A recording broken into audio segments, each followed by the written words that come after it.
खबर दें आपको, सुप्रीम कोर्ट में टैक्स से मुताल्लिक केस की समाअत के दौरान आईनी बेंच का तस्करा हुआ। जस्टिस आयशा मलिक ने कहा कि ये केस आईनी बेंच सुनेगा, हम रेगुलर बेंच सुन रहे हैं। जस्टिस मंसूर अली शाह ने रिमार्क्स दिए हैं कि इस वक्त कोई आईनी बेंच नहीं, तो ये जो गैर आईनी बेंच बैठा है इसका क्या करना है। मजीद जानते हैं नुमाइंदा आज न्यूज़ अफजल जावेद से। अफजल बताएगा क्या बात हुई आईनी बेंच से मुताल्लिक।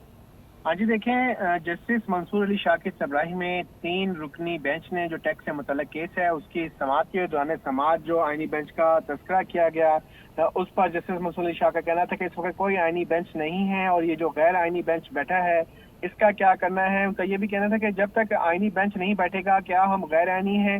जस्टिस मंसूर शाह ने अब दौरान समाअत रिमार्क्स में ये भी कहा कि मतलब है कि जब तक आईनी बेंच नहीं बैठता, आईनी मुकदमात नहीं सुने जाएंगे, हम इस केस को सुन भी लें तो कोई हमें पूछ नहीं सकता है। उनका ये भी कहना था कि अब बार बार ये सवाल सामने आया है कि केस रेगुलर बेंच सुनेगा या आईनी बेंच सुनेंगे।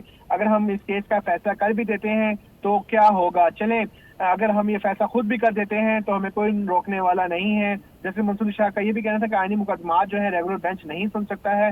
वकला की तरफ से भी कोई मामलत नहीं आ रही है। जस्टिस आयशा मलिक ने कहा कि आर्टिकल 2A के मुताबिक प्रैक्टिस एंड प्रोसीजर कमेटी इस का फैसला करेगी, जिसमें अभी वक्त लगेगा। प्रैक्टिस एंड प्रोसीजर कमेटी इस वक्त फैसला करेगी कि क्या यह बेंच आईनी बेंच सुनेगा या रेगुलर बेंच सुनेगा। जिस पर जस्टिस मंसूर शाह ने कहा कि हम सिर्फ गपशप लगा रहे हैं। वकील की जानिब से दरखास्त पर जो इस केस की समाअत है वो भी गैर मुअय्यना मुद्दत के लिए मुलतवी कर दी गई। ठीक है, बहुत शुक्रिया। इस हवाले से अफजल जावेद अपडेट किया आपने।